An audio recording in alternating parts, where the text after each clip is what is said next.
আজ আমরা আলোচনা করব বিদ্রোহী কবি কাজী নজরুল ইসলামের প্রলয় উল্লাস এই কবিতাটি। কবিতাটি এমন একটা বাতাবরণে লেখা হচ্ছে যখন আমাদের ভারতবর্ষ পরাধীন। প্রথম বিশ্বযুদ্ধ শেষ হয়েছে এবং গান্ধীজির নেতৃত্বে অহিংস অসহযোগ আন্দোলনের একদম শেষ পর্বে উপস্থিত হয়েছে। অর্থাৎ 1922 সালে কাজী নজরুল ইসলাম এই প্রলয় উল্লাস কবিতাটি লিপিবদ্ধ করেন। অগ্নিবীণা এই কাব্যগ্রন্থে কবিতাটি লিপিবদ্ধ করেন। তো যেটা বলছিলাম যে কবিতাটি রচনা করা হয়েছে এমন এক অস্থির ঐতিহাসিক পটভূমিতে যখন আমরা ভারতীয়রা ইংরেজদের পদানত, চারিদিকে এক অরাজকতার সৃষ্টি হয়েছে। ইংরেজ সরকারের শোষণ, শাসন, অত্যাচার, নিপীড়ন সাধারণ মানুষের ওপরে এক থাবার সৃষ্টি করেছে। চারিদিকে অন্যায়, অবিচার, নৈরাজ্যময় এক পরিবেশ। সাধারণ মানুষ দিশেহারা হয়ে পড়েছেন। এই মতো অবস্থায় সবারই কাঙ্ক্ষিত যে জিনিস, সবাই স্বাধীনতা চায়, পরাধীনতার শৃঙ্খল থেকে মুক্তি চায়। তো এইরকম একটা পটভূমিকায় বিদ্রোহী কবি তিনি আশাবাদী যে আমরা স্বাধীনতা অর্জন করব এবং সেই স্বাধীনতা অর্জনের আমরা প্রায় দোরগোড়ায় পৌঁছে গেছি।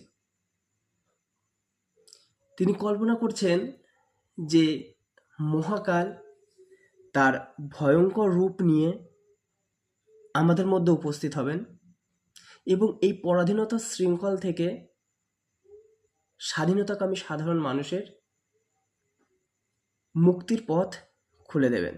তো এখন আমি কবিতাটি লাইন ধরে ধরে তোমাদের সামনে উপস্থাপন করব। অতি সহজ সরলভাবে আমি সেটা তুলে ধরার চেষ্টা করব তোমাদের সামনে। দেখো কবি কি বলছে, তোরা সব জয়ধ্বনি কর, তোরা সব জয়ধ্বনি কর।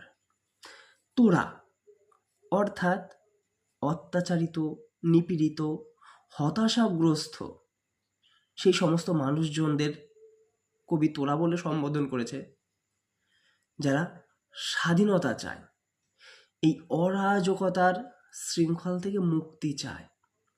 তো কবি তাদের কাছে আহ্বান করেছে যে তোরা সব জয়ধ্বনি কর। আর একটা জিনিস দেখো, আমাদের যে কবিতাটির নামকরণ কি করা হয়েছে, প্রলয় উল্লাস। প্রলয় উল্লাস দুটো শব্দ এখানে সন্ধি হয়ে আছে, এক হচ্ছে প্রলয় আর এক হচ্ছে উল্লাস। প্রলয় শব্দের অর্থ হচ্ছে ধ্বংস আর উল্লাস শব্দের অর্থ হচ্ছে আনন্দ। ধ্বংসে কি কখনো কারোর আনন্দ হতে পারে? বিনাশে কি কখনো কারোর আনন্দ হতে পারে? কিন্তু কবিতার নামকরণ করেছেন প্রলয় উল্লাস। হ্যাঁ, ধ্বংসেও আনন্দ লুকিয়ে থাকে, যদি সেটা হয় অশুভ, খারাপ কিছুর ধ্বংস। তো কবি পরাধীনতার শৃঙ্খল ভাঙতে চেয়েছেন এবং তার জন্য তিনি আহ্বান করেছেন ভয়াল ভয়ঙ্কর দেবতা মহাদেবের। তিনি সমস্ত কিছু ধ্বংস করবেন, কুসংস্কার দূর করবেন, পরাধীনতার শৃঙ্খল মোচন করবেন এবং স্বাধীনতা নিয়ে আসবেন। তাই তোমরা বুঝতে পারছো তো, প্রলয়টা কিসের? অশুভ শক্তির। প্রলয়টা কিসের? পরাধীনতার। প্রলয়টা কিসের? দুঃখের, কষ্টের। এই প্রলয় মহাদেব করবেন এবং এর মাধ্যমে আমরা কি পাবো? আমরা পাবো স্বাধীনতা, আমরা পাবো মুক্তি, আমরা পারবো সজীবভাবে নিজের স্বাধীনতা নিয়ে বাঁচতে। তাই তো কবিতার নামকরণ করেছেন প্রলয় উল্লাস। অশুভ শক্তির বিনাশ ঘটিয়ে শুভ শক্তির আহ্বান ঘটাবেন, পরাধীনতার শৃঙ্খল মোচন করে স্বাধীনতা এনে দেবেন। আর সেই কারণে কবিতাটার নামকরণ করা হয়েছে প্রলয় উল্লাস। তাহলে কবি কাকে বলেছে? আপামর সমস্ত ভারতবাসীদের বলেছে, যারা স্বাধীনতা চায় তাদেরকে জয়ধ্বনি করতে। দেখো তারপরে ওই নূতনের কেতন ওরে কালবৈশাখীর ঝড়। ওই নূতনের কেতন। কেতন শব্দের অর্থ কি? কেতন শব্দের অর্থ হচ্ছে পতাকা।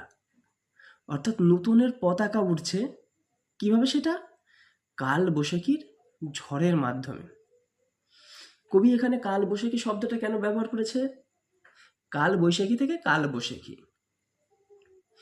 কালবৈশাখী, বৈশাখ জ্যৈষ্ঠ মাস, আমরা এটা জানি গ্রীষ্মকাল। এবং তখনকার সারাদিনের আবহাওয়া কেমন থাকে? বড্ড গরম, ভ্যাপসা গরম। সারাদিনের এই অসহ্য পরিস্থিতির পরে যখন বিকেলের দিকে কালবৈশাখী ঝড়ের আগমন ঘটে, এক মুহূর্তের মধ্যে যেন পুরো পরিবেশটাই যেন পাল্টে যায়। এই যে অসহনীয় যে একটা গরমের ভাব ছিল, কালবৈশাখী ঝড়ের সাথে সাথে চারিদিকে একটা শান্ত শীতল আবহাওয়া বিরাজ করে। তেমনি কবি বলতে চেয়েছেন, চারিদিকে যখন পরাধীনতার, অরাজকতার, নৈরাজ্যের এক বাতাবরণ তৈরি হয়েছে, তারপরেই এরকম কালবৈশাখী ঝড়ের মতোই হঠাৎ করে কারোর আগমন ঘটবে এবং সেই আগমনের ফলে সমস্ত অরাজনৈতিক, সমস্ত অরাজকতা, সমস্ত বিশৃঙ্খলতা, সমস্ত পরাধীনতার শৃঙ্খল মোচন হয়ে যাবে। স্বাধীনতা আসবে আমাদের কাছে, শান্ত পরিবেশের সৃষ্টি হবে। তাই কবি কালবৈশাখী শব্দটা ব্যবহার করেছেন। তোরা সব জয়ধ্বনি কর, তোরা সব জয়ধ্বনি কর। আসছে এবার অনাগত প্রলয় নেশার নৃত্য পাগল। সিন্ধু পারের সিংহদ্বারে ধমক হেনে ভাঙল আগুন। আসছে এবার অনাগত। অনাগত শব্দের অর্থ হচ্ছে যার আগমন এখনো ঘটেনি, সেই অনাগত।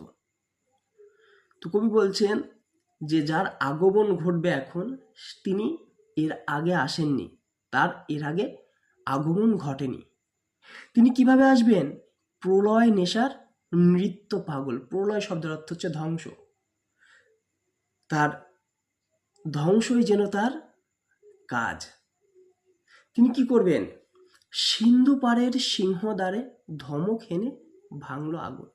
এবং তার আগমনের সাথে সাথে কবি বলছেন কি, যে তার আগমনে সিন্ধু পারের যে সিংহদ্বার, এখানে সিন্ধু পার বলতে সমুদ্রের পারে, অর্থাৎ আন্দামান নিকোবর দ্বীপপুঞ্জের কথা বলা হচ্ছে, যেখানে রয়েছে সেলুলার জেল।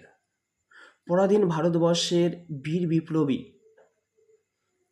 যারা দেশের জন্য, দশের জন্য, পরাধীনতার শৃঙ্খল মোচনের জন্য নিজেদের জান প্রাণ লড়িয়ে দিয়েছেন, সেই সমস্ত বীর বিপ্লবীরা সেখানে বন্দি থাকতেন।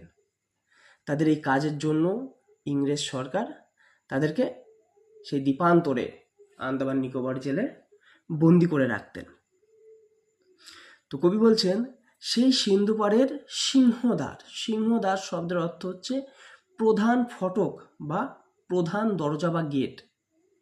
তো সেই সেলুলার জেলের যে প্রধান দরজা বা গেট, সেখানে কি করবে? ধমক হেনে ভাঙল আগুন। এই যে প্রলয়ের দেবতা, এই যে দেবাদিদেব মহাদেব, তোমরা সবাই জানো তিনি প্রলয়ের দেবতা নামে পরিচিত। এখানে আরেকটা কথা বলে রাখি, কবি এখানে প্রলয়ের দেবতা দেবাদিদেব মহাদেবের কথা বললেও এর পেছনে যেটা বোঝাতে চেয়েছেন, এর নেপথ্যে যে বা যাদের কথা বলতে চেয়েছেন, তারা হচ্ছে আমাদের স্বাধীনতাকামী সেই সমস্ত তরুণ দল, সেই সমস্ত বিপ্লবী যারা নিজের দেশের জন্য, নিজের দেশটাকে যারা মায়ের মতো ভেবেছে, তার স্বাধীনতার জন্যে, ইংরেজদের পরাধীনতার শৃঙ্খল থেকে মুক্তির জন্যে নিজেদের জীবন উৎসর্গ করেছেন, নিজেদের জীবন উৎসর্গ করার জন্য সদাই প্রস্তুত ছিলেন। সেই সমস্ত তরুণ বিপ্লবী দলদেরকেই কিন্তু কবি এখানে প্রলয়ের দেবতা মহাদেবের সঙ্গে এক করে তুলে ধরেছেন। সিন্ধু পারের সিংহদ্বারে ধমক এনে ভাঙল আগল। আগল শব্দের অর্থ কি তোমরা জানো? আগল শব্দের অর্থ হচ্ছে তোমার কিল বা হুড়কো, অর্থাৎ দরজাকে আটকে রাখার জন্য যে কাঠের পাটা মতো ব্যবহার করা হয়, সেটাকেই আগল বলে। তো কবি এখানে প্রলয়ের সেই দেবতাকে এমনভাবে উপস্থাপন করেছে যে তিনি হচ্ছেন প্রবল ক্ষমতার অধিকারী, প্রবল শক্তির অধিকারী, যার আগমনে সেই সিন্ধু পারের যে প্রধান ফটক, তার সেই ধমকে যেন তার আগল বা খিড়কিটা খুব সহজেই ভেঙে গেছে। তার আগমন কোথা থেকে হচ্ছে দেখো, মৃত্যু গহন অন্ধকূপে মহাকালের চণ্ডরূপে ধূম্রধূপে বজ্র শিখার মশাল জেলে আসছে ভয়ঙ্কর। মৃত্যু গহন অন্ধকূপে, অর্থাৎ মৃত্যুর মতো অন্ধকার, গহন শব্দের অর্থ হচ্ছে গভীর, মৃত্যুর মতো গভীর এবং অন্ধকারময় কূপের থেকে মহাকালের চণ্ডরূপে, অর্থাৎ মহাকালের চণ্ড, চণ্ড শব্দের অর্থ হচ্ছে ভীষণ বা প্রচণ্ড, বা বলতে পারো উগ্র। তো মহাকালের সেই চণ্ড রূপে তার আগমন ঘটবে ধূম্র ধূপে। ধূম্র শব্দের অর্থ হচ্ছে ধোঁয়া, ধূপের ধোঁয়ার ভেতর থেকে তার আগমন ঘটছে। এবং তার হাতে কি রয়েছে? বজ্রশিখার মশাল। বজ্রশিখার মশাল শব্দের অর্থ হচ্ছে বজ্রের আগুন থেকে যে মশাল তিনি জ্বালিয়েছেন, সেই মশাল হাতে ভয়ঙ্করের আগমন ঘটছে। ওরে ওই হাসছে ভয়ঙ্কর, তোরা সব জয়ধ্বনি কর, তোরা সব জয়ধ্বনি কর। ভয়ঙ্কর হাসছে, কারণ তার কাজই তো হচ্ছে সমস্ত কিছু লণ্ডভণ্ড করে দেওয়া, সমস্ত অশুভ শক্তির বিনাশ ঘটানো। এবং সে তার ভয়ঙ্কর রূপ নিয়ে এসে উপস্থিত হয়েছে এবং ধ্বংস করার জন্য সে সদাই ব্যস্ত, তার জন্য সে হাসছে। এবং কবি সবাইকে জয়ধ্বনি করতে বলছে। তারপরে দেখো, ঝামর তাহার কেশের দোলায় ঝাপটা মেরে গগন দোলায়। ঝামর শব্দের অর্থ হচ্ছে কৃষ্ণবর্ণ বা মলিন। তো তার কেশ, কেশ শব্দের অর্থ হচ্ছে চুল, তার চুলটা কেমন? কৃষ্ণবর্ণ, মলিন। এবং তার সেই কেশের দোলায় ঝাপটা মেরে গগন দোলায়, অর্থাৎ তার সেই ধূসর, তার সেই মলিন কৃষ্ণবর্ণের চুলের ঝাপটায় পুরো গগনটা, অর্থাৎ আকাশটায় যেন দুলে যাচ্ছে। সর্বনাশী জ্বালামুখী ধূমকেতু তার চামর ঢুলায়। সর্বনাশী অর্থাৎ যে সর্বনাশ করে। কে সর্বনাশ করে? জ্বালামুখী ধূমকেতু। জ্বালামুখী অর্থাৎ আগ্নেয়গিরির যে লাভা নির্গত হয় যে মুখ দিয়ে, সেটাকে বলা হয় জ্বালামুখী। আর ধূমকেতু কি? তোমরা সবাই জানো, ধূমকেতু হচ্ছে একটা জ্যোতিষ্ক, অনেকটা ঝাঁটার মতো। তো এই জ্বালামুখী বা ধূমকেতুর মতোই যেন আমাদের প্রলয়ের দেবতার সংহার রূপ, তার ধ্বংসের চেহারা, এটা বোঝানোর জন্য কবি শব্দগুলো ব্যবহার করছেন। এবং এর পাশাপাশি তার চামর ঢুলায়। চামর কি? চমড়ি, গায়ের লেজ থেকে ধরনের পাখার মতো জিনিস তৈরি হয়, সেই জিনিসটাকে বলা হয় চামর। বিশ্ব পাতার বক্ষ কোলে রক্ত তাহার কৃপাঞ্ঝলে দোদুল দোলে। দেখো তারপরে কি বলছে? বিশ্ব পাতা, বিশ্ব অর্থাৎ এই জগৎ সংসার, আর পাতা শব্দের অর্থ হচ্ছে পালন কর্তা, অর্থাৎ এই জগৎ সংসারের পালন কর্তা দেবাদিদেব মহাদেব, তার বক্ষ কোলে যেন এই জগৎ সংসারের দায়িত্ব দেওয়া হয়েছে। তিনি এই জগৎ সংসারের পালক বা লালন কর্তা। রক্ত তাহার কৃপাঞ্ঝলে দোদুল দোলে। রক্তে তাহার কৃপাণ, কৃপাণ শব্দের অর্থ হচ্ছে খড়গ। তো তার ধরে রাখা খড়গের থেকে রক্ত ঝরে পড়ছে এবং সেটা একটা তালে বা লয়ে দুলছে। অট্টরোলের হট্টগোলে স্তব্ধ চরাচর। অট্টরোল শব্দের অর্থ হচ্ছে অট্ট হাসি, জোর বা চিৎকার করে হাসা, সেটাকে অট্টরোল বলে। আর হট্টগোল হচ্ছে চিৎকার চেঁচামেচি। তো সেই প্রলয়ের দেবতার আগমনে তার সেই উচ্চ স্বরে হাসি এবং চিৎকারে সারা স্তব্ধ হয়ে গেছে চরাচর, অর্থাৎ সারা বিশ্বই যেন স্তব্ধ হয়ে গেছে, চুপচাপ হয়ে গেছে। ওরে ওই স্তব্ধ চরাচর, দেখো চারিদিক বিশ্ব সংসার স্তব্ধ হয়ে গেছে, চুপচাপ হয়ে গেছে। তার সেই ভয়ঙ্কর রূপ দেখে, তার সেই প্রলয়ের রূপ দেখে, তার সেই সংহারের রূপ দেখে এবং উচ্চ স্বরে তার হাসি এবং চিৎকারে সারা বিশ্ব যেন স্তব্ধ হয়ে গেছে।